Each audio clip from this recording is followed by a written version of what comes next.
बिस्मिल्लाहिर्रहमानिर्रहीम। Business finance में हम डिस्कस कर रहे हैं टाइम वैल्यू ऑफ मनी।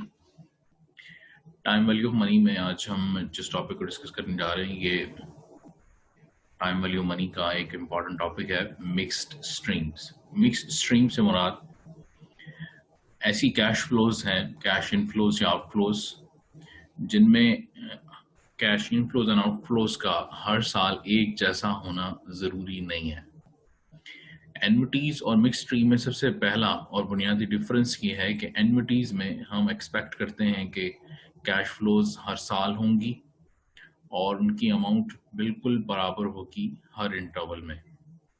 लेकिन जो हमारे पास मिक्स स्ट्रीम्स हैं, इन मिक्स स्ट्रीम्स की कैश फ्लो की अमाउंट हर साल एक जैसी नहीं होती। आप कह सकते हैं कि एन्युटी अगर 5 साल की हो और उसमें 4 साल तो अमाउंट एक जैसी रहे और सिर्फ 1 साल में अमाउंट ऐसी आ जाए जिसमें थोड़ा सा भी डिफरेंस आ जाता है, तो वो अमाउंट फिक्स एन्युटी नहीं कहलाएगी, बल्कि वो मिक्स हो जाएगी। सिर्फ ₹1 का डिफरेंस, $1 का डिफरेंस ही आपकी एन्युटी को मिक्स स्ट्रीम में कन्वर्ट कर देगा। ये एक मिसाल है। Shrill Industries, a cabinet manufacturer, expects to receive the following mixed stream of cash flows over the next 5 years from one of its small customers. एक कस्टमर है जिससे उसको पैसे आने की एक एस्टिमेशन मिली है अगले 5 साल में कि ये पैसे आ सकते हैं। 11,500, 14,000, 12,900, 16,000, 18,000। आप देख रहे हैं कि हर साल की अमाउंट मुख्तलिफ है। यहाँ पे किसी अमाउंट किसी साल में जीरो भी आ सकता है, किसी जगह पे माइनस भी हो सकता है। ये तमाम पॉजिटिव्स हैं, इनको हम इनफ्लो समझेंगे। अगर किसी में नेगेटिव माइनस आ जाता है या ब्रैकेट लगा दी जाती है, तो उसका मतलब हम समझते हैं कि ये आउटफ्लो है, ये पैसे आएंगे नहीं बल्कि नुकसान होगा, ये कम होंगे। अगर श्रिल एक्सपेक्ट करता है to earn 8% on its investment, how much will it accumulate by the end of 5 year. Accumulate करने से मुराद है जमा करना, कितने पैसे उसके पास 5 साल में इकट्ठे होंगे अगर वो ये रकमें जैसे जैसे वसूल होती जाएं वैसे वैसे बैंक्स में जमा करवाता जाए। यानी कि एंड ऑफ द ईयर 1, पहले साल के आखिर पे 11,500 मिलेगा तो वो उसे फौरन बैंक में जमा करा देता है। दूसरे साल में 14,000 मिलेगा, वो भी बैंक में जमा करवा देता है। तीसरे साल में 12,900 मिलता है तो वो भी बैंक में जमा करवा देता है। चौथे और पांचवें साल में भी जो रकमें मिलती हैं वो बैंक में जमा करवा देता है। तो वो रकमें तमाम इकट्ठी होती जाएंगी बैंक में, और बैंक उसकी उनमें से हर एक अमाउंट पे 8% हर साल इंटरेस्ट जो है वो अप्लाई करेगा, प्रॉफिट देगा। तो अब वो जानना चाहता है कि ये अमाउंट्स और प्रॉफिट सब कुछ मिला के 5 साल के आखिर में हमारे पास कितने पैसे होंगे। मीन्स कि you want to calculate future value of all these cash flows. आप जानना चाहते हैं कि 5 साल के बाद क्या वैल्यू जमा होने जा रही है, तो ये फ्यूचर वैल्यू कहलाती है। तो यहाँ से क्लियर हो जाता है कि how much will it accumulate, ये फ्यूचर की बात हो रही है, कितना जमा होगा bye the end of 5 years, 5 साल के बाद। तो ये फ्यूचर वैल्यू कैलकुलेट करने को कहा जा रहा है। अब अगर इसी कैश फ्लो की हम एक टाइमलाइन बना लें और उस टाइमलाइन के जरिए इसे समझने की कोशिश करें, तो शायद हमारे लिए मिक्स स्ट्रीम को समझना बहुत आसान हो जाए। जैसे हमारे सामने ये एक टेबल है जिसमें कहा जा रहा है कि एंड ऑफ द ईयर आपको ये कैश फ्लोज होंगी। अगर इन्हीं कैश फ्लोज को हम डिपिक्ट करें इस टाइम लाइन पे, तो हमें समझ आएगी कौन सी अमाउंट कब मिल रही है और कब बैंक में जमा हो रही है और कितने साल तक बैंक में रहेगी और उस पर कितनी बार इंटरेस्ट चार्ज होगा। यहाँ पे आप देख रहे हैं कि ये है टाइम 0, मतलब आज का दिन, और कहा जा रहा है एंड ऑफ द ईयर 1, पहले साल के आखिर पे जो हमें पैसे मिलेंगे वो है 11,500। तो यहाँ पे ये साल 0 पे स्टार्ट होता है, 1 पे खत्म होता है। तो यहाँ पे खत्म हुआ, 11,500 रुपये आपको वसूल हुए और आपने बैंक में जमा करवा दिए। अगर आपने ये पैसे बैंक में यहीं पे जमा करवा दिए साल के एंड पे, तो ये पैसे बैंक में कब तक पड़े रहेंगे, क्योंकि आप तो 5 साल के बाद की वैल्यू मालूम करना चाहते हैं। इसका मतलब कि ये पैसे मजीद 4 साल बैंक में पड़े रहेंगे। यानी कि यहाँ पे जमा करवाया 1 पे, तो 1 साल यहाँ तक गुजर गया, 2 साल यहाँ तक गुजर गए, 3 साल यहाँ तक गुजर गए और 4 साल यहाँ तक। मीन्स कि इस 11,500 को बैंक में 4 इयर्स लगेंगे, बैंक में पड़े रहेंगे। तो इस पे इंटरेस्ट कितना लगेगा, यानी कि पहली बार इंटरेस्ट लगता है पूरा 1 साल या पूरा एक अरसा इंटरेस्ट का गुजरने के बाद। तो 11,500 पे अगर 1 साल के बाद इंटरेस्ट लगना है, तो 11,500 पे पहली बार इंटरेस्ट लगेगा दूसरे साल के एंड पे, दूसरी बार लगेगा तीसरे साल के एंड पे, तीसरी बार लगेगा चौथे साल के एंड पे, चौथी बार लगेगा 5वें साल के एंड पे। मींस इस 11,500 पे, इस टोटल अमाउंट पे 4 बार इंटरेस्ट चार्ज होगा, और ये 11,500 4 बार इंटरेस्ट 8% चार्ज होने के बाद बन जाएगा 15,640। इसी तरह से जो रकम आपने दूसरे साल के आखिर पे जमा करवाई वो बैंक में कितने साल रही, दूसरे साल से तीसरे साल पहला साल, तीसरे साल चौथा साल दूसरा साल, चौथे से 5वें साल तीसरा साल, मतलब 14,000 की ये अमाउंट बैंक में 3 साल तक रही, तो इस पे 3 बार इंटरेस्ट लगेगा। तो ये 14,000 इन फ्यूचर कैलकुलेट होके हो जाएगा 17,640। इसी तरह से 12,900 रुपए की अमाउंट तीसरे साल के एंड पे आपने जमा करवाई थी, तो ये बैंक में सिर्फ 2 साल रह सकेगी। जैसे तीसरे साल से चौथा साल पहला साल हो जाएगा, चौथे से पांचवा दूसरा साल, मीन्स कि यहाँ पे 1 और ये 2 मीन्स 2 ईयर्स, 2 साल ये अमाउंट बैंक में रहेगी, तो बैंक इस पे 2 बार ही इंटरेस्ट लगा पाएगा। तो ये इंटरेस्ट 12,900 से 15,041 पे चली जाएगी। इसी तरह से चौथे साल के एंड पे आपने 16,000 बैंक में अगर जमा करवा दिया, तो अब जो आपको मिले आपने फौरन बैंक में जमा करवाए, वो 16,000 बैंक में 1 साल रह सका। यानी कि चौथे साल के आखिर पे जमा करवाया, तो 5वें साल के एंड तक जब तक आप रकम की फ्यूचर वैल्यू निकालना चाहते हैं, उस पर एक ही बार इंटरेस्ट चार्ज होगा, तो वो 16,000 से 17,280 बन जाएगा 8% इंटरेस्ट लगने के बाद। और जो 5वें साल के आखिर पे आपने रकम वसूल की कस्टमर से, उसको बैंक में जमा करवाया, तो उस पर तो कोई इंटरेस्ट लग नहीं सकेगा। उसकी वजह ये कि ये 5वें साल के आखिर पे आपने बैंक में जमा करवाई थी और इसको भी साल पूरा नहीं हुआ, इसलिए सालाना इंटरेस्ट अगर कंपाउंड रखी जाए, फ्रीक्वेंसी सालाना रखी जाए, तो इस पर कोई इंटरेस्ट नहीं लगेगा।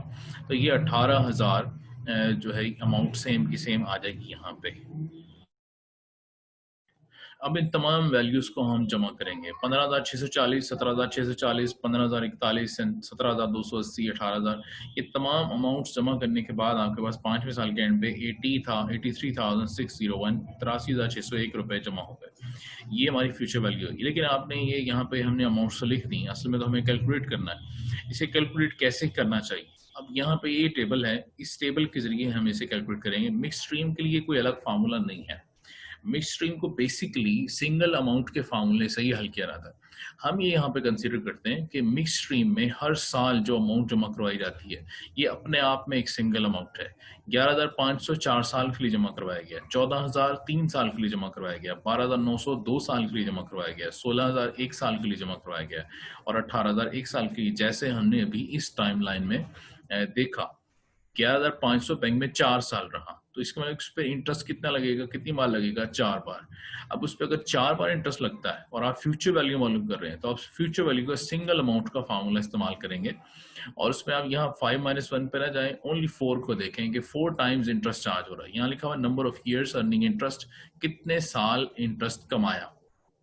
आपने चूंकि अमाउंट साल के एंड पे जमा करवाई थी, पहले साल के एंड पे, तो पहला साल तो जाया हो गया, तो इसलिए हम यहाँ पे 5 की टोटल टाइमलाइन में से 1 माइनस कर रहे हैं। इसी तरह से 14,000 का जो फिगर है वो आपने पहले साल के शुरू पे जमा नहीं करवाया, वो आपने दूसरे साल के आखिर पे जमा करवाया, तो 2 साल लैप्स हो गए, तो 5 में से 2 यहाँ माइनस करने पड़ गए।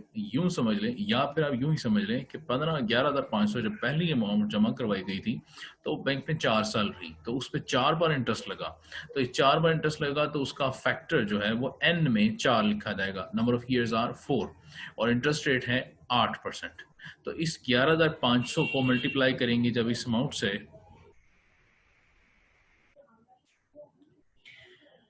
तो ये अमाउंट 15,640 4 साल इंटरेस्ट लगने के बाद आती है। अब ये 1.360 कैसे आया, हमने इस 11,500 को मल्टीप्लाई किया 1 प्लस आई की पावर n से। 1 प्लस आई यहाँ पे है 8% और n यहाँ पे है 4, तो इसको मल्टीप्लाई करके आप ये आंसर हासिल करते हैं। 14,000 को मल्टीप्लाई किया हमने 1 प्लस आई की पावर n, ये बिल्कुल वही फार्मूला है जो सिंगल अमाउंट का फार्मूला कहलाता है। तो 1 प्लस आई की पावर n से मल्टीप्लाई किया, और यहाँ पे n लगेगा 3, क्योंकि आपने इंटरेस्ट कितनी बार कंप्यूट किया है, 3 बार। इसी तरह से 12,900, 16,000 सब पे हमने 2 बार और 1 बार इंटरेस्ट लगाया। 18,000 की अमाउंट पे हम कोई इंटरेस्ट नहीं लगा सकते, क्योंकि इसको कोई अरसा नहीं गुजरा, तो 1 से मल्टीप्लाई कर दें जस्ट, और 18,000 हासिल कर लें, यानी कि 18,000 का 18,000 ही रहेगा, क्योंकि इस पर कोई इंटरेस्ट नहीं लगा। इन तमाम इंडिविजुअल अमाउंट्स को, इन तमाम सिंगल अमाउंट्स को आप जमा कर देते हैं, तो ये total future value of mix stream आता है। इसको हम अपने टैबुलर फॉर्म में खुद से आसान वे में कैलकुलेट करते हैं। The future value of mixed stream end of the year ये हमारी एक मिसाल है, इस मिसाल को हम कंटिन्यू करेंगे। शर्ल इंडस्ट्रीज कैबिनेट मैन्युफैक्चरर, जिसके बारे में हमने पढ़ा कि मुख्तलिफ सालों में मुख्तलिफ कैश फ्लोज वो जमा करवाएंगे बैंक में अपने कस्टमर से रिसीव करने के बाद। तो उसकी फ्यूचर वैल्यू मालूम करने के लिए हम एक टैबुलर फॉर्म इस्तेमाल करते हैं। ये टैबुलर फॉर्म हमारे सामने है, जिसमें आप देख सकते हैं ईयर कॉलम पहला बनेगा, 1 2 3 से 5 तक ईयर्स लिखेंगे। कैश फ्लो, जिसको हम यहाँ पे अब प्रेजेंट वैल्यू कंसीडर करेंगे।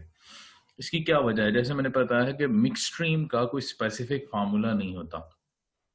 मिक्स स्ट्रीम को बेसिकली हम सिंगल अमाउंट के फार्मूले से ही हल करते हैं। ये आपके सामने फार्मूला लिखा हुआ है कि future value is equal to present value multiply by 1 plus I की पावर n। तो ये तो फ्यूचर वैल्यू का सिंगल अमाउंट का फार्मूला है।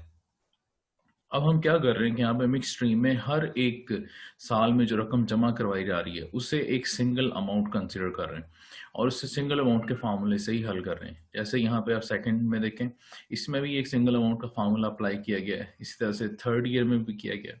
इनमें से हर एक में सिंगल अमाउंट का फार्मूला अलग अलग अप्लाई किया गया है और इसी तरह से ही मिक्स स्ट्रीम हल होगा। अब इसे करने का तरीका क्या है? जैसे हमारे पास ये टाइमलाइन बनी हुई है, इस टाइमलाइन में नजर आ रहा है कि ये जो हमारी पहली अमाउंट है 11,500, इस 11,500 को हमने पहले साल के आखिर पे जमा करवाया था। तो इसमें पहले साल, दूसरे साल, तीसरे साल और चौथा साल, ये कि 4 साल खत्म हुए, इस पे 4 बार इंटरेस्ट लग चुका है। जब इस पे 4 बार इंटरेस्ट लगा है तो इसका मतलब ये है कि आपका 4 बार इंटरेस्ट लग चुका है, तो इसका मतलब ये है कि अब 4 टाइम्स एन आपका 4 टाइम्स होगा। तो एन आपका अगर 4 टाइम्स होगा तो उसका मतलब ये हुआ कि आप फार्मूले में जब फ्यूचर वैल्यू इंटरेस्ट फैक्टर को हल कर रहे होंगे तो इस 11,500 को प्रेजेंट वैल्यू कंसीडर करेंगे। इस 1 प्लस 0.084 यानी कि जैसे फैक्टर 1 प्लस आई की पावर n, इसमें आप 8% को 0.08 लेंगे और पावर लेंगे यहाँ पे 4। यहाँ 4 क्यों ले रहे हैं? क्योंकि हमारे इस 11,500 की अमाउंट पे इंटरेस्ट जो है वो 4 बार, number of times the interest has been earned is 4। कितनी बार इंटरेस्ट लगा है? 4 टाइम्स। अब आप इसको हल करेंगे कैलकुलेटर पे, 1 प्लस 0.08 की पावर 4, तो ये आ जाएगा 1.360।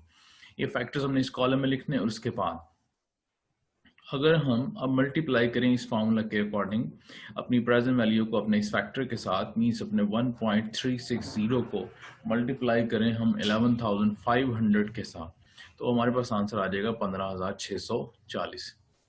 इसी तरह से इस 14,000 को मल्टीप्लाई करेंगे 0.08 पावर 3, जिसका फैक्टर आता है 1.260। इसमें 3 क्यों आया है? इसकी 3 की क्या वजह है? एक वजह ये है कि जब हमने ये 14,000 पे जमा करवाया तो टाइमलाइन पे देखें, यहाँ 2 से 3 तक 1 ईयर, 3 से 4 तक 2 ईयर, 4 से 5 तक 1 ईयर। तो हर साल में यानी कि ये टोटल 3 साल बनते हैं, 1 2 और 3, मीन्स के 14,000 जब से जमा करवाया उसके बाद 3 साल गुजरे, तो इस बार 14,000 पे इसका मतलब है कि 3 बार इंटरेस्ट अप्लाई हुआ, तो यहाँ फैक्टर में भी 3 आएगा। इसी तरह से 12,900, यहाँ से नजर आया कि ये पहला साल खत्म हुआ, ये दूसरा साल खत्म हुआ, मतलब उस पर फैक्टर 2 लगेगा कि इस पे इंटरेस्ट 2 बार लगा है। 16,000 पे इंटरेस्ट 1 बार लगा। लेकिन आप देख रहे हैं 18,000 ये हमने 5वें साल के आखिर पे जो है वो जमा करवाया था। अगर आपने इसको 5वें साल के आखिर पे जमा करवाया तो इसका मतलब इस पर तो कोई टाइम ही नहीं गुजरा। अगर कोई टाइम नहीं गुजरा तो इस पर इंटरेस्ट नहीं लगता। तो ये इंटरेस्ट नहीं लगने की वजह से सेम अमाउंट रहेगी जैसे इस टेबल में हमें नजर आ रहा है। तो ये इसका सोल्यूशन है। इस तरह से हमें ये मिक्स स्ट्रीम को हल करना है। पहले कॉलम में ईयर्स होंगे, कैश फ्लोज होंगी जिनको हम प्रेजेंट वैल्यू कंसीडर करेंगे, क्योंकि हम यहाँ पे हर एक साल के अगेंस्ट एक सिंगल अमाउंट का फार्मूला अप्लाई कर रहे हैं। और देख रहे हैं कि 11,500 कितने अरसे तक डिपॉजिटेड रहा? 4 साल तक। 14,000 कितने अरसे तक? 3 साल तक। 12,900 2 साल तक। 16,000 1 साल तक। 18,000 अभी जमा करवाया था, इसको साल ही नहीं गुजरा, इसलिए कोई फैक्टर इस पे अप्लाई नहीं होता। तो हम क्या करेंगे, इन तमाम अमाउंट्स को फैक्टर से मल्टीप्लाई करने के बाद ये अमाउंट हासिल करेंगे और इनको प्लस करके फ्यूचर वैल्यू हासिल कर लेंगे। ये जो फ्यूचर वैल्यू हमने हासिल की है, इसमें इस सवाल में, इस एग्जांपल में हमने ये एज्यूम किया है कि हमने ये मिक्स स्ट्रीम की future value at the end of the year deposit के जरिए हासिल की है। पॉसिबल है कि आप eight the end of year की बजाय eight the beginning of the year deposit कर दें। जैसे इस सवाल में अगर मैं एक चेंज कर दूं, सिर्फ इतना चेंज करूंगा कि बिगिनिंग ऑफ द ईयर, यानी कि अगर डिपॉजिट आपको जो कैश इनफ्लो मिल रही है वो एट द एंड नहीं है, वो eight the beginning of each year है। मीन्स के जो भी कैश फ्लो आपको मिलती है वो कैश फ्लो आपको हर साल के स्टार्ट पे मिल जाती है। तो अगर हर साल के स्टार्ट पे मिलती है तो उसका इफेक्ट क्या होगा और उसका टेबल कैसे बनेगा उसको हम देखते हैं। अब अगर इसके जरिए हम हल करें जो हमने नीचे लिखा, fix future value of mix stream beginning of the year, इसके मुताबिक इसी टेबल को हम दोबारा हल करेंगे। लेकिन उस टेबल को हल जब करेंगे तो अगर आप इसी टाइमलाइन को दोबारा देख लें तो हमें समझ आ जाएगी अब बिगिनिंग ऑफ द ईयर का मतलब क्या है। 11,500 यहाँ पे नजर आ रहा है कि एंड ऑफ द ईयर जमा किया गया था। अगर ये बिगिनिंग ऑफ द ईयर हो जाएगा तो फिर ये यहाँ पे जमा होगा जीरो पे, मीन्स के जीरो टाइम पे ये जाके जमा होगा। जीरो टाइम से मुराद के साल जो है पहला साल वो स्टार्ट कब हो रहा है, यहाँ तो पहला साल खत्म हो रहा है, यहाँ पे स्टार्ट हो रहा है। अगर ये 11,500 इधर जमा करवा दिया जाता तो उसके बाद कितना अरसा बैंक में रहता, उसके बाद 11,500 यहाँ पे डिपॉजिट होता तो फर्स्ट ईयर यहाँ खत्म होता, 1 ईयर हो गया, 2 ईयर हो गया, 3, 4 एंड 5, मीन्स कि ये 11,500 4 बार की बजाय इस पे इंटरेस्ट 5 बार लगता। इसी तरह से ये 14,000 फिर यहाँ पे जमा करवाया जाता तो इस पे इंटरेस्ट 3 टाइम्स की बजाय 4 टाइम्स लगता। इसी तरह से 12,900 अगर हम इसको यहाँ पे जमा करवाने की बजाय तीसरे साल के स्टार्ट पे यानी कि दूसरे साल के एंड पे जमा करवाते तो इस पे इंटरेस्ट 3 बार लगता। इसी तरह से ये 18,000 भी यहाँ 5वें साल के आखिर पे जमा होने की बजाय 5वें साल के स्टार्ट पे यानी कि चौथे साल के एंड पे जमा करवाया जाता। ये यहाँ पे जमा होता, यहाँ पे 16,000 लिखा हुआ है तो इसको भी 1 ईयर मिल जाता ताकि ये भी कंपाउंड हो सके। तो ये कैलकुलेशन में आपके जितने भी number of years the interest has been compounded, कितनी बार इंटरेस्ट लगता है, उनमें हर एक में एक एक का इजाफा आ जाएगा अगर आप फ्यूचर वैल्यू को मिड स्ट्रीम के जरिए हल करते हैं। ये कैसे हल करेंगे ये देखते हैं जी। यहाँ पे अब हमने ये फैक्टर्स अप्लाई किए हैं तो पहली कैश फ्लो में हम देख सकते हैं कि 11,500 पे मैं फैक्टर किया 5, 4, 3, 2 एंड 1। अब ये जो 18,000 आखिर पे जिसपे हमने प्रीवियस मिसाल में यहाँ पे टेबल में देखा कि इस पे कोई फैक्टर भी अप्लाई नहीं हो रहा था क्योंकि इसमें डिपॉजिट किया और साल खत्म हो गया तो कोई फैक्टर अप्लाई नहीं हो सका। लेकिन यहाँ पे अब जब हम उसको बिगिनिंग ऑफ द ईयर जमा करवाते हैं 18,000 को 5th ईयर के स्टार्ट पे जमा करवा देंगे तो ये पूरा 5 साल ये बैंक में रहेगा तो इस पे भी एक बार इंटरेस्ट चार्ज हो जाएगा। अब ये फैक्टर्स हमारे पास हासिल होंगे अगर हम 1 + 0.08 की पावर 5 लेंगे तो ये आंसर आता। इसी तरह से 4 लेंगे, 3 लेंगे, 2 लेंगे, 1 लेंगे तो मुख्तलिफ फैक्टर्स हमारे पास आ जाएंगे।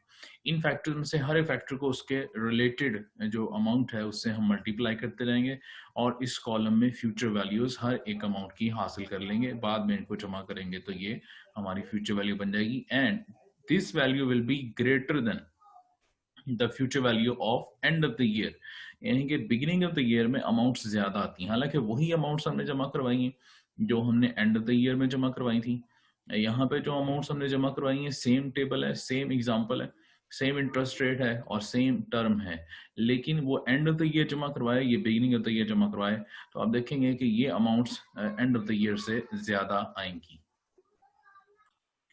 जी ये हमने कैलकुलेशंस मुकम्मल की तो 11,500 मल्टीप्लाई बाय 1.4693 ये अमाउंट हमारे पास आ जाएगी। इनमें से आप देख सकते हैं कि चाहे हम कंपेयर भी करना चाहें तो एंड ऑफ द ईयर में यहाँ पे हर अमाउंट कम है उस अमाउंट के इन कंपैरिजन जो हमने beginning of the year calculation में हासिल किए। पहली अमाउंट 16,000 है, 19,000, 16,000, इनमें से हर एक का फैक्टर एक साल इंक्रीज कर जाता है अगर आप फ्यूचर वैल्यू को बिगिनिंग ऑफ द ईयर के मुताबिक हल करते हैं, क्योंकि फैक्टर्स में एक साल का इजाफा हो जाता है। और आखिरी जो 18,000 जिसपे हमने एंड ऑफ द ईयर में देखा कि कोई इंटरेस्ट अप्लाई नहीं हुआ था उस पर भी अब यहाँ पे 1.08 के हिसाब से मल्टीप्लाई करके ये अमाउंट भी बढ़ गई है, 19,440 आ गया और टोटल है 90,287, 90,287.27 जो कि हमने प्रीवियस कैलकुलेशन में हासिल किया था 83,601। तो same amounts, same interest rate के साथ फ्यूचर वैल्यू 83,000, लेकिन अगर आपने एंड ऑफ द ईयर की बजाय deposits beginning of the year कर दिए तो उससे इतना फर्क पड़ेगा कि आपकी फ्यूचर वैल्यू में इजाफा होगा। और यहाँ पे एक रिजल्ट भी है कि एंड ऑफ द ईयर की अमाउंट ज्यादा होती है फ्यूचर वैल्यू की या बिगिनिंग ऑफ द ईयर की, तो ये बिगिनिंग ऑफ द ईयर की अमाउंट ज्यादा। उसकी वजह क्या है कि इसमें हम एक साल ज्यादा बार एक बार इंटरेस्ट अप्लाई करते हैं हर एक अमाउंट पे। तो यहाँ पे हमने मिक्स स्ट्रीम को हल किया है फ्यूचर वैल्यू के लिए। उसके बाद हम नेक्स्ट चलेंगे प्रेजेंट वैल्यू को हल करेंगे मिक्स स्ट्रीम के लिए। जी ये हमारे पास प्रेजेंट वैल्यू का क्वेश्चन है, इसको हम देखते हैं अब ये कैसे हल होगा। प्रेजेंट वैल्यू और फ्यूचर वैल्यू में एक मेजर डिफरेंस कि ये दोनों एक दूसरे के अपोजिट हैं। फ्यूचर वैल्यू में हम डिपॉजिट्स करते हैं और उनका टोटल देखते हैं इन फ्यूचर, लेकिन जब प्रेजेंट वैल्यू देखते हैं तो हम उसमें ये मालूम करना चाहते हैं कि ये जो डिपॉजिट्स हमें फ्यूचर में आएंगे, ये तो फ्यूचर में 500 होगा, फ्यूचर में 400 होगा, फ्यूचर में 300 होगा या 800 होगा, इसकी असल वैल्यू क्या है, इसकी प्रेजेंट वैल्यू इंट्रिंसिक वैल्यू क्या है। जैसे ये सवाल है, for a company a shoe manufacturer has been offered an opportunity to receive the following mixed stream of cash flow over the next 5 years। उसको ऑफर किया गया कि आपको ये 5 साल अगले 5 साल ये इनफ्लोज मिल सकते हैं। पिछले सवाल में हमने ये देखा कि इनफ्लोज मिलेंगे और उसके बाद हमने ये देखा कि इनफ्लोज का टोटल कितना होगा। सिर्फ इतनी चीज मालूम कर लेना कि इनफ्लो का 5 साल के बाद टोटल कितना होगा, ये फ्यूचर वैल्यू है। लेकिन उन्हीं इनफ्लोज की असल वैल्यू जानने की कोशिश करना, ये है हमारा प्रेजेंट वैल्यू। तो यहाँ पे कहा गया कि 400 मिलेगा और वो मिलेगा पहले साल के आखिर पे। 800 मिलेगा पहले साल के आखिर, दूसरे साल के आखिर पे। $500 $500 मिलेगा थर्ड ईयर के एंड पे, और $400 मिलेगा फोर्थ ईयर के एंड पे, $300 मिलेगा फिफ्थ ईयर के एंड पे। और कहा गया कि अब इनकी प्रेजेंट वैल्यू मालूम करें। इसका हमें पता कैसे चलेगा कि प्रेजेंट वैल्यू ही मालूम करनी है। If the firm must learn at least 9% on its investment, अगर आप कहीं भी इन्वेस्ट कर दें तो 9% इंटरेस्ट रेट तो मिल जाता है। मतलब आपके मुल्क में अगर कम से कम रेट भी मिले तो 9% होता है। या इन्फ्लेशन रेट को भी आप इसमें कंसिडर कर सकते हैं कि इन्फ्लेशन रेट 9% है। What is the most it should pay for this opportunity, इस कैश फ्लो की खातिर कितने पैसे देने चाहिए। मीन्स वर्जे अगर कोई कहता है कि $400 आपको मिलेगा एक साल के बाद, 800 फिर मिलेगा 2 साल के बाद, 500 मिलेगा 3 साल के बाद, 400 मिलेगा चौथे साल के बाद, 300 मिलेगा 5वें साल के बाद, और आप उसके लिए एक रकम जमा करवाएं। तो अब मैं फैसला करता हूं कि मुझे इस कैश फ्लो को हासिल करने के लिए कितनी रकम जमा करवानी चाहिए। इसका लॉजिकल डिसीजन सिर्फ यही होगा कि मुझे इस कैश फ्लो के लिए ज्यादा से ज्यादा उतनी रकम जमा करवानी चाहिए जितनी इस टोटल कैश फ्लो की प्रेजेंट वैल्यू है। मींस आज मैं किसी को अगर 3000 पकड़ाऊं तो मुझे 3000 ही वापस मिल जाए तो that is well and good, कि इसमें कोई प्रॉफिट और लॉस नहीं है। लेकिन अगर मैं 3000 किसी को दूं और उसमें से मुझे जो पैसे मिले वो आज ही वापस मिले, वो ज्यादा हो, तो उसमें मेरा फायदा है। लेकिन अगर मैं आज किसी को आज ही पेमेंट करूं 3000 की और मुझे रिटर्न में करीब 2500 मिल रहा है इसका आपको, तो ये तो नुकसान होगा, मैं उसमें नहीं दूंगा। इसका मतलब कि ज्यादा से ज्यादा मैं उतना ही दूंगा जितना मुझे वापसी पे ऑफर कर दिया जाए। तो ये जो सवाल लिखा जाता है what is the most it should pay for this opportunity, वो कितना ज्यादा से ज्यादा इसके लिए पे कर सकता है। तो इसके लिए ज्यादा से ज्यादा वो उतना ही पे कर सकता है जितना इसकी तमाम कैश फ्लो की प्रेजेंट वैल्यू है। इसलिए इस सवाल में हम मालूम करेंगे कि आज हमने पे करना है तो हम इसकी प्रेजेंट वैल्यू फाइंड करते हैं। अब प्रेजेंट वैल्यू कैसे फाइंड करते हैं, जैसे मैंने बताया कि फ्यूचर वैल्यू के अपोजिट है ये। फ्यूचर वैल्यू में कैसे हम पता लगाते हैं एन का, उसका तरीकेकार क्या था कि हमने यहाँ पे टाइमलाइन में देखा था अभी कि टाइमलाइन जो है वो 0 से 5 की तरफ जा रही है, यानी कि इसका ट्रेंड इस तरफ है फ्रॉम लेफ्ट टू राइट, कि यहाँ 11,500 पे पहले साल के एंड में रकम जो जमा करवाई थी उसकी वैल्यू देखनी है 5 साल के बाद। और यहाँ पे जब हम प्रेजेंट वैल्यू हल करने जा रहे हैं तो प्रेजेंट वैल्यू में हम देख रहे हैं कि इसमें ट्रेंड वापसी का, कि जो 400 मिलेगा पहले साल के एंड पे उसकी आज क्या वैल्यू है एक साल के बाद, 800 जो मिलेगा 2 साल के आखिर पे उसकी आज क्या वैल्यू है 2 साल के बाद, 500 उसको 3 साल वापस आना होगा, 400 उसको 4 साल वापस आना होगा, 5वें साल में जो 300 मिलेगा उसको 5 साल वापस, यानी कि आज के दिन में उसकी वैल्यू देखनी पड़ेगी। तो 400 जो एक साल के बाद मिल रहा है, जारी बात है उसकी प्रेजेंट वैल्यू 400 नहीं बनती, क्योंकि दरमियान में ये एक साल मौजूद है, और रेट जो है 9% जो उसकी वैल्यू को डिक्रीज कर रहा है। इसी तरह से 800 जो है इसको वापस लाना पड़ेगा, इसको 2 साल डिस्काउंट करना पड़ेगा, इसको हम डिस्काउंट करना कहते हैं, कि उसकी वैल्यू को आज के दिन देखें कि आज की उसकी वैल्यू कितनी बनती है। इसी तरह से 500 की आज की वैल्यू कितनी बनती है, 400 की कितनी वैल्यू बनती है। अब इसको हम हल करेंगे तो इसके लिए प्रेजेंट वैल्यू का फार्मूला इस्तेमाल करेंगे। जैसे भी मैंने बताया कि फ्यूचर वैल्यू का मिक्स स्ट्रीम हल करने के लिए भी हमें सिंगल अमाउंट का फार्मूला इस्तेमाल किया था, इसी तरह से प्रेजेंट वैल्यू की मिक्स स्ट्रीम हल करने के लिए भी हम सिंगल अमाउंट का फार्मूला इस्तेमाल करेंगे। ये वो फार्मूला लिखा हुआ है, present value is equal to future value multiplied by 1/1 plus I की पावर n, और ये सेम वही फार्मूला है जो सिंगल अमाउंट में प्रेजेंट वैल्यू मालूम करने के लिए इस्तेमाल होता है। इस फॉर्मूले में हम देख सकते हैं कि यहाँ पे अब जो अमाउंट्स हमें फ्यूचर में मिलने वाली हैं उनको फ्यूचर वैल्यू कंसीडर कर रहे हैं, फ्यूचर वैल्यू कंसीडर कर रहे हैं, और उसके बाद देख रहे हैं कि 400 मिलेगा, 800 मिलेगा, 500 मिलेगा, 400 या 300, इन सब की हमने प्रेजेंट वैल्यू मालूम करनी है। ये सब फ्यूचर वैल्यू कंसीडर कर लिए जाएंगे, और इनको फैक्टर कौन सा अप्लाई होगा, वही प्रेजेंट वैल्यू के फार्मूले वाला 1/1 प्लस आई की पावर n, के जितना भी जो फार्मूला अप्लाई करें 1 प्लस आई की पावर n के मुताबिक होगा। अब यहाँ पे हर अमाउंट का n कितना होगा, n means the number of interest has been discounted, कितनी बार इंटरेस्ट लगना था या कितनी बार इंटरेस्ट जो है वो डिस्काउंट होना था। हम इसको आसान फॉर्म में ये भी कह सकते हैं कि कितने साल इस कैश फ्लो को गुजरे हैं, इस 400 को कितने साल गुजरे हैं फ्रॉम जीरो, इसका कितना डिस्टेंस है, इसका एक डिस्टेंस है सिर्फ 1 ईयर का, इस 800 का डिस्टेंस 2 इयर्स है, इस 500 का डिस्टेंस फ्रॉम जीरो 3 इयर्स का है, इस 400 का डिस्टेंस अपने जीरो से 4 इयर्स का है, इस 5th ईयर की अमाउंट का डिस्टेंस अपने जीरो से 5th ईयर का 5 साल का। तो जितना जिस अमाउंट का डिस्टेंस है हम उतना ही उसका n कंसीडर करते रहेंगे, या यूं कह लें कि ये कितने साल कितने इंटरेस्ट जो है वो लिए थे इसने, और अब उतने ही इंटरेस्ट उसमें से माइनस करने पड़ेंगे। तो माइनस करके आप देख सकते हैं कि, या यूं समझ लें कि कितनी बार इन्फ्लेशन उसमें ऐड हुई थी, उतनी ही इन्फ्लेशन हमें अब वापस कर देनी है या उसमें से खत्म कर देनी है। तो पता चल जाएगा कि 300 की असल वैल्यू 5 साल के बाद तो वो 300 होगा, लेकिन उसकी आज के दिन वैल्यू सिर्फ 195 है, अगर हम एज्यूम करें कि रेट है 0.09। 1/1 प्लस 0.09 की पावर 1 को हम हल करते हैं कैलकुलेटर पे, तो ये आंसर आता है 0.917। इसी अमाउंट को हम मल्टीप्लाई करते हैं 400 से, तो हम आंसर हासिल करते हैं 366.80। इसी तरह से 1/1 प्लस आई की पावर 2, इसको हम हल करते हैं कैलकुलेटर पे, तो ये आंसर आता है 0.842, और इसको जब हम मल्टीप्लाई करते हैं 800 से, तो ये आंसर आता है 673.60। ये 500, इसको भी हम इसके फैक्टर से मल्टीप्लाई करेंगे तो ये अमाउंट आ जाएगी 386।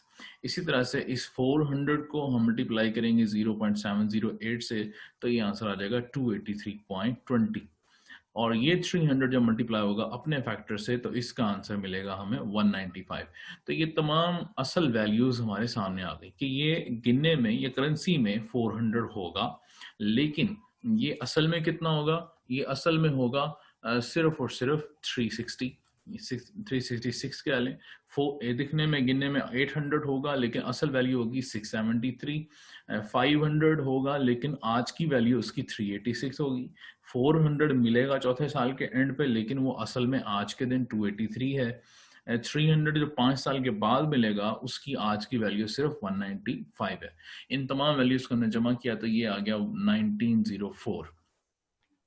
अगर आप इन सब को जमा करते हैं, 400 प्लस 800 1200 प्लस 500 ये हो गया 1700 एंड 2400 ये टोटल बनते हैं। लेकिन इस 2400 को अगर आप देखेंगे तो आप मिस कैलकुलेशन कर जाएंगे, उनकी प्रेजेंट वैल्यू है 1904, 1904, यानी कि 1904 रुपए, तो 1904 डॉलर या 4 रुपए, ये इसकी असल वैल्यू है। ये इससे ज्यादा हम पे नहीं कर सकते, क्योंकि हम प्रेजेंट वैल्यू से ज्यादा पे नहीं करते। अब हम present value of mix stream beginning of the year के जरिए करते हैं। पहले हमने future value at the end of the year और future value at the beginning of the year के मुताबिक किया, फिर हमने present value at the end के हिसाब से कैलकुलेट किया। अब हम इसको पॉसिबिलिटी को देखते हैं कि प्रेजेंट वैल्यू भी तो बिगिनिंग ऑफ द ईयर के मुताबिक कैश फ्लोज में कैलकुलेट किया जा सकता है। बिल्कुल किया जा सकता है, अगर ये 400 हमने एंड ऑफ द ईयर की बजाय बिगिनिंग ऑफ द ईयर में डिपॉजिट किया हो।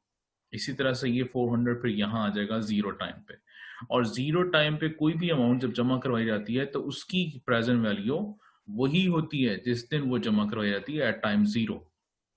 मीन्स 400 अगर जीरो पे जमा करवाया तो उसकी प्रेजेंट वैल्यू 400 ही है।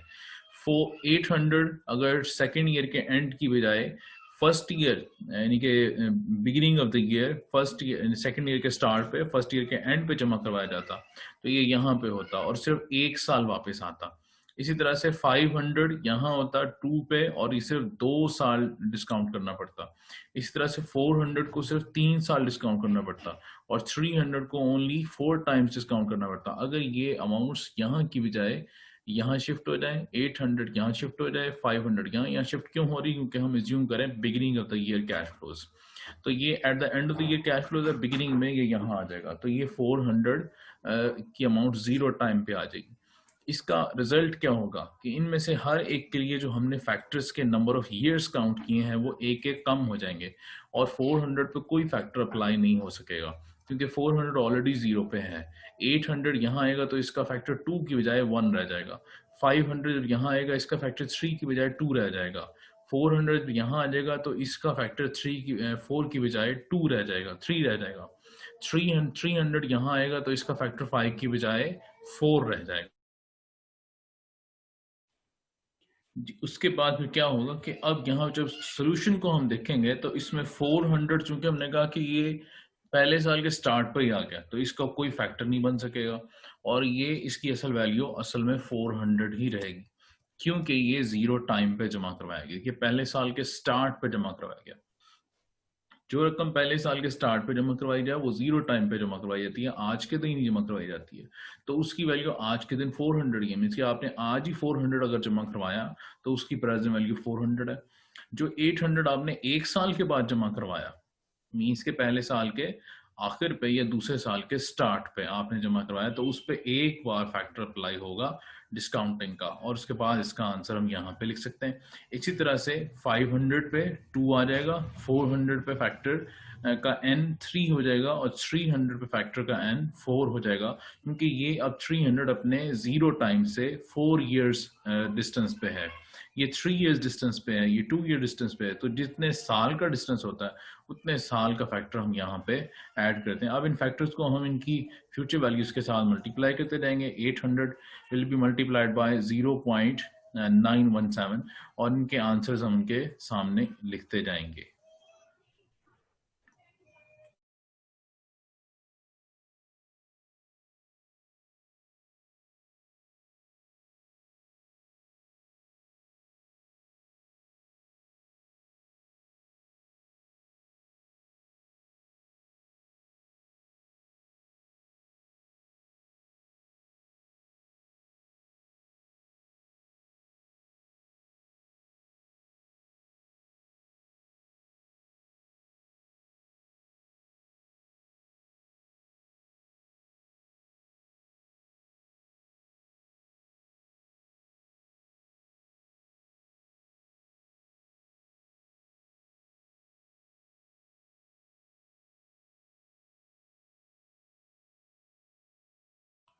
ये कैलकुलेशंस हमारी जब मुकम्मल हुई हैं तो देखें हमने हर एक फ्यूचर वैल्यू की अमाउंट को उसके करस्पॉन्डिंग फैक्टर से मल्टीप्लाई किया और उसका आंसर हासिल कर लिया। अब इन तमाम को अगर हमने जमा किया तो present value is equal to 2075। ये 2075 का जवाब हमारे end of the year present value से same calculation, same amount, same years और सेम इंटरेस्ट रेट के साथ ज्यादा आया है। आप देख सकते हैं ये 2075 है और प्रीवियस में था 1904। ये आंसर ज्यादा आने की क्या वजह है? वजह ये है कि यहाँ पे 400 की डिस्काउंटेड अमाउंट 366 थी क्योंकि वो eight the end of the year जमा करवाया गया था और बाकी सब पे जो फैक्टर्स अप्लाई हुए थे उनकी मिकदार, उनकी एन भी ज्यादा था। जैसे 800 पे यहाँ 2 अप्लाई हुआ, 500 पे 3, 400 पे 4 एंड 300 पे 5। लेकिन जब आप बिगिनिंग ऑफ द ईयर में जाते हैं तो 400 पे तो बिल्कुल भी कोई फैक्टर अप्लाई नहीं हुआ। इसी तरह से 800 पे 1 हो गया, 2 हो गया, 3 एंड 4, यानी कि सब पे एक एक साल कम अप्लाई होता है। तो रिजल्ट ये है कि आपकी प्रेजेंट वैल्यू की amount beginning of the year की एंड ऑफ द ईयर की निस्बत ज्यादा है। तो ये हमने चारों मिक्स स्ट्रीम के तरीके से हल कर लिया इसको।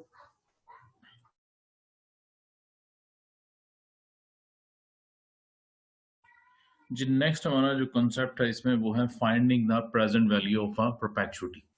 परपेचुइटी कह दें या परपेचुअल कैश फ्लो, तमाम कैश फ्लो जितनी भी हमने अब तक पढ़ी हैं, single amounts, annuity, mix stream, उन सब में एक चीज कॉमन थी। वो चीज ये थी कि हर एक की टर्म मौजूद है।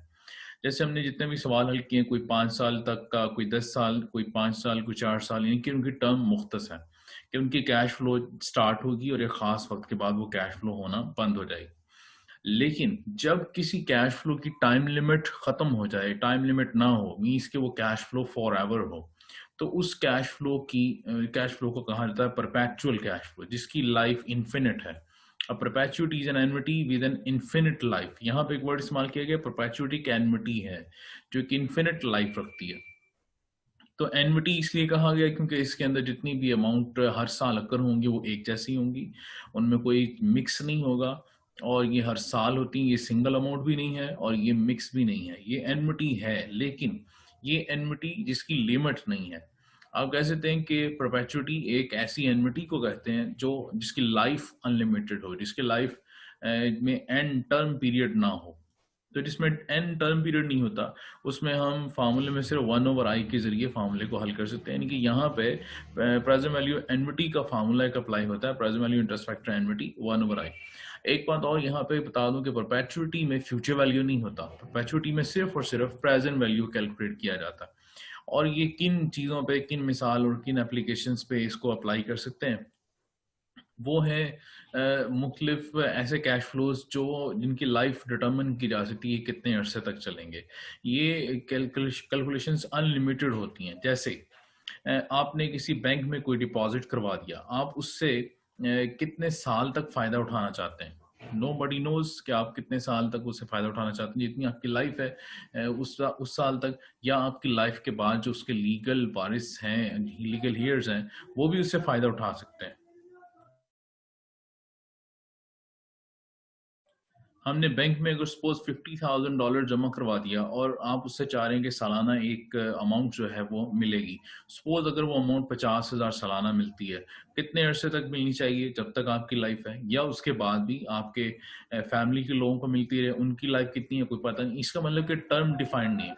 ऐसी सूरत में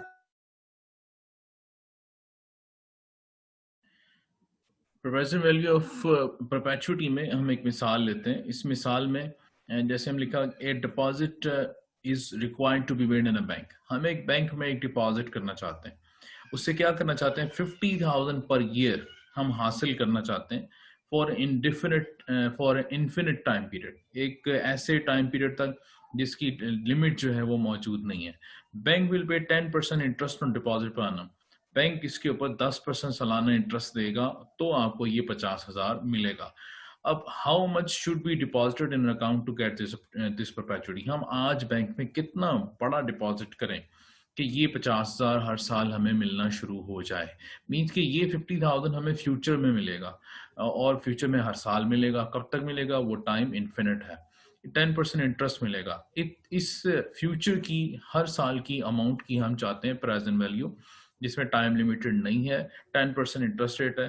तो जारी बात है, हमने डिपॉजिट आज करना है, तो इसका हम प्रेजेंट वैल्यू ही मालूम कर सकते हैं। तो present value perpetual cash flow का उसका बिल्कुल आसान और सीधा साधा फार्मूला है कि पीरियोडिक कैश फ्लो जो आप चाहते हैं वो यहाँ पे लिखें, 1/i से डिवाइड करें और वो अमाउंट हासिल कर लें जो अमाउंट आपको आज बैंक में जमा करवानी पड़ेगी, और उसके बाद आपको ये 50,000 रुपीज इंटरेस्ट की शक्ल में, प्रॉफिट की शक्ल में मिलते रहेंगे। इसे अब हम सॉल्व करते हैं। कैसे सॉल्व करना है? बिल्कुल सेम और सिंपल फार्मूला जैसे यहाँ पे लिखा हुआ है, इसी फार्मूले को हमने हल करना है। यहाँ पे हमारे पास इस क्वेश्चन में जो पीरियोडिक कैश फ्लो है वो सिर्फ 50,000 है। यहाँ पे 50,000 लिखेंगे, मल्टीप्लाई कर देंगे इसको 1/i आई मीन्स 0.10 के साथ, जो हमारा इंटरेस्ट रेट इस सवाल में इस्तेमाल हुआ है। जस्ट यही करना है हमें कि 1/i को डिवाइड करना है और मल्टीप्लाई कर देना 50,000 से। 1 divided by 0.10 and multiplied by 50,000, तो ये आंसर है 5 लाख रुपीस।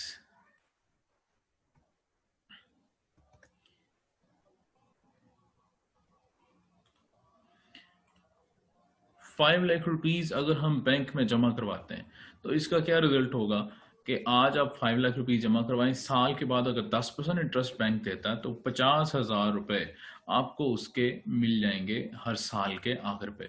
तो ये एक सिंपल सा फार्मूला है प्रेजेंट वैल्यू ऑफ परपेचुइटी का।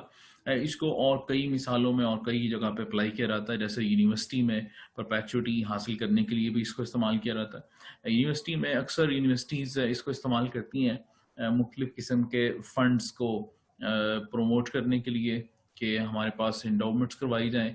उन इंडोमेंट्स से यूनिवर्सिटी अपना एक सालाना रेवेन्यू हासिल करती रहती है और उस रेवेन्यू की मदद से मुख्तलिफ स्टूडेंट्स की फीसिस में कंसेशन दी जाती है। तो उसके लिए मुख्तलिफ इदारे या मुख्तलिफ डोनेट करने वाले लोग एक फ़िक्स अमाउंट यूनिवर्सिटी के अकाउंट में जमा करवा देते हैं और वहाँ से जो मुनाफा या प्रॉफिट हर साल उसको मिलता है यूनिवर्सिटी को, उस मुनाफे की मदद से यूनिवर्सिटी बहुत सारे स्टूडेंट्स की फ़ीस को माफ़ करती है। तो ये परपेचुअल कैश फ्लोज हर जगह पे इस्तेमाल होती हैं। हमारे यहाँ सीनियर लोग भी इस किस्म की कैलकुलेशंस करते हैं, इस किस्म की इन्वेस्टमेंट्स करते हैं बैंक्स में। उसमें कोई टाइम लिमिट नहीं होता, बस जमा करवा दिया जाता है और उसमें से पीरियोडिक कैश फ्लोज हासिल किए जाते हैं। ये तमाम cash flows perpetual cash flows होते हैं। परपेचुअली में प्रेजेंट वैल्यू पॉसिबल है, फ्यूचर वैल्यू का इसमें केस नहीं हो सकता, क्योंकि यहाँ पे फ्यूचर डिटर्मिन्ड ही नहीं है कि फ्यूचर की वैल्यू मालूम करने के लिए टाइम लिमिट होना बहुत जरूरी है। यहाँ प्रेजेंट वैल्यू मालूम की जा सकती है क्योंकि हम आज की वैल्यू मालूम करना चाहते हैं फ्यूचर की कैश फ्लोज पे। तो ये हमारा प्रेजेंट वैल्यू ऑफ परपेचुइटी का टॉपिक भी मुकम्मल हो गया।